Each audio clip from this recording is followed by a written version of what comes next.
Good morning, students. Today I am going to explain you chapter 7, The Letter.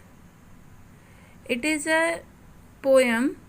In this poem, poet tried to explain the feeling of a little girl when she write a letter to his dearest mom.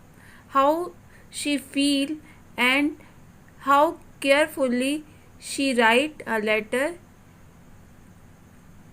This thing explained in this poem. Now come to the poem. I am writing a letter to send by the post. It is the person I care for the most. I write the date clearly and put the address and begin, Dearest Mummy. Did anyone guess? My pen travels slowly all down the sheet because I am so anxious to keep it all neat. I carefully blot it to dry up the ink. Such a nice blotting paper, the color is pink.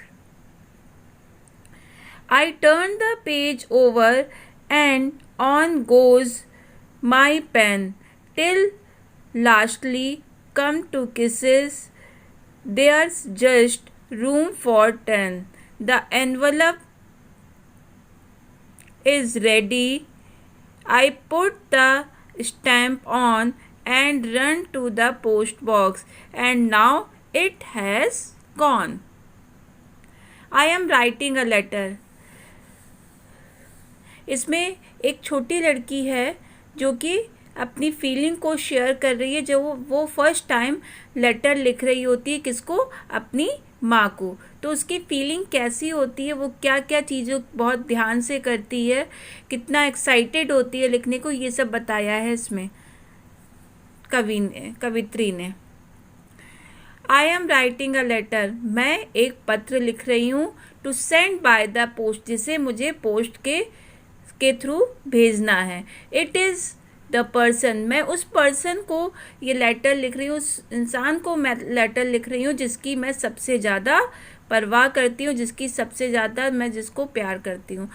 I right the date clearly, मैं clearly उस पर क्या लिख रही हूँ, मैंने साफ साफ उस पर डेट डाली. एंड पुट द एड्रेस, और क्या किया, एड्रेस डाला.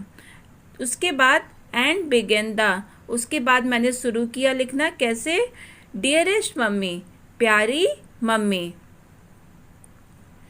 द ट्रेन ट्रेवल स्लोली, और मैं ट्रेवल्स मीन्स धीरे धीरे बढ़ाना, ट्रैवल मीन्स यात्रा करना नहीं, मतलब यहाँ पे बहुत धीरे धीरे लिखना.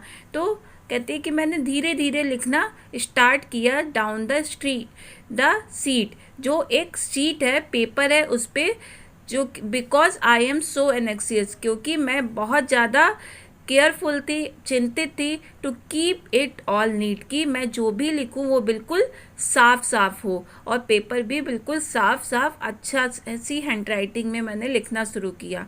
आई केयरफुली ब्लॉट इट, और मैंने बहुत सावधानी से ये ध्यान दिया कि ब्लॉटेड मतलब सूखना. जो जेल पेन से वो लिख रही होती है, इंक पेन से, तो ये ध्यान देती है कि ब्लॉट, वो जो जिस पेपर पे लिख रही है उस पे इंक भी सूखती जाए. To dry up the ink, such a nice blotting paper, मैंने बहुत अच्छा ब्लॉटिंग पेपर, मतलब एक लेटर लिखने के लिए उसने स्पेशल पेपर लिया होता है जो कि थोड़ा सा थिक होता है, मोटा सा पिंक कलर का पेपर, जो स्पेशली लेटर वगैरह लिखने के लिए आता है. तो उसने पिंक कलर का पेपर जो लिया रहता है उस पर लिखना वो बहुत ही केयरफुली शुरू करती है. I turn the page over, उसने एक साइड लिखने में मैंने क्या किया, पेज को पलट लिया. एंड गोज माई पेन, और उसके बाद फिर वो लिखना शुरू कर देती है. आई टिल लास्टली कम किसेस, और लास्ट में मतलब वो पूरा लेटर लिखने के बाद एंड करती है जहाँ पर आप अपनी ग्रीटिंग्स देते हैं, अपने रिगार्ड्स देते हैं अपने पेरेंट्स को, उस तरह से उसने उस पर कार्ड्स दिए. Then just come for the 10, मतलब लास्ट के लिए.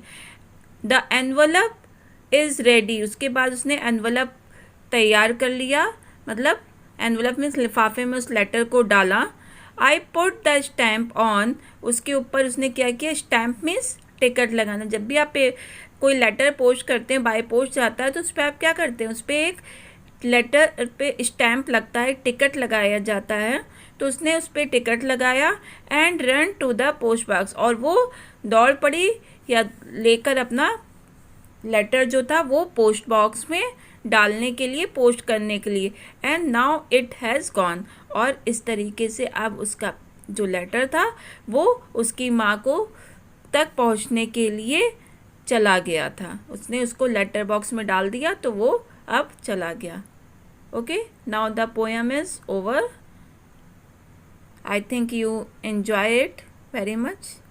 Bye class.